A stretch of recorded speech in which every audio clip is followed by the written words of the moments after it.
इस वीडियो को लाइक करें, हमारे चैनल को सब्सक्राइब कर बेल आइकन जरूर प्रेस करें हमारी न्यू वीडियो सबसे। ગુજરાતની શાળાઓ પણ રામમય બની। કોડીનાર તાલુકાના ડોળાસા ગામનું કુમાર શાળામાં બાળકો દ્વારા રામાયણના પાત્રોની વેશભૂષામાં રજૂ થયા। રામ અને હનુમાનજી લોકપ્રિય પાત્ર ડોળાસા તા 1-3।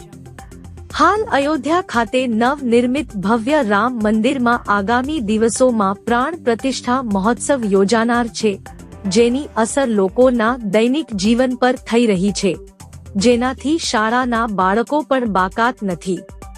કોડીનાર તાલુકાના ડોળાસા ગામની કુમાર શાળામાં આજે બાળકો દ્વારા રામાયણના પાત્રોની વેશભૂષામાં મોટા ભાગના બાળકો શાળાએ આવ્યા હતા। હકીકત એમ છે, ગુજરાત સરકારના શિક્ષણ વિભાગ દ્વારા શાળાઓમાં આગામી 11 થી 22 જાન્યુઆરી સુધી શાળાઓમાં અભ્યાસની સાથે રામાયણ અને તેમના પાત્રોને લગતી પ્રવૃત્તિઓ કરાવવા દરેક શાળાઓને પરિપત્ર પાઠવવામાં આવ્યો છે, જેમાં વક્તૃત્વ સ્પર્ધા હોય કે નિબંધ સ્પર્ધા કે પછી રંગોળી હરીફાઈનું માધ્યમ રામાયણ જ હોય છે।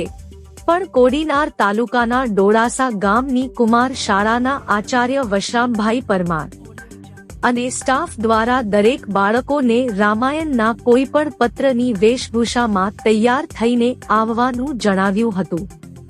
આજે તા 1-3 ના રોજ ડોળાસા કુમાર શાળાના અડધાથી વધુ બાળકો રામાયણના પાત્રોના ગણવેશમાં શાળામાં આવ્યા હતા।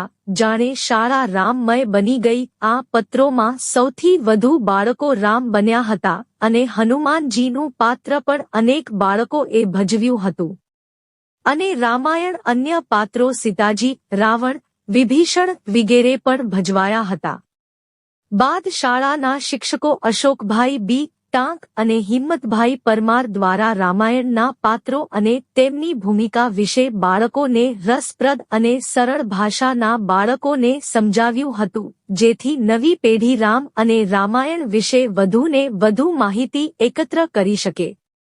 આ શાળાના શિક્ષક અશોકભાઈ ટાંકે જણાવ્યું હતું કે કોઈ પણ બાળકને કયું પાત્ર ભજવવું અને તેના ગણવેશ, કોસ્ટ્યુમ વિશે કોઈ માહિતી આપવામાં આવી ન હતી અને આજે શનિવારે વહેલી શાળા હોવા છતાં બાળકો અને ખાસ કરીને બાળકોની માતાઓએ આ પાત્રો અને તેના ગણવેશની પસંદગી કરી બાળકોમાં રામાયણ અંગે ઉત્કંઠા જગાવી સરકારના આ પ્રયાસને ખરેજ સફળ બનાવ્યો છે। અનિલ કાનાબાર।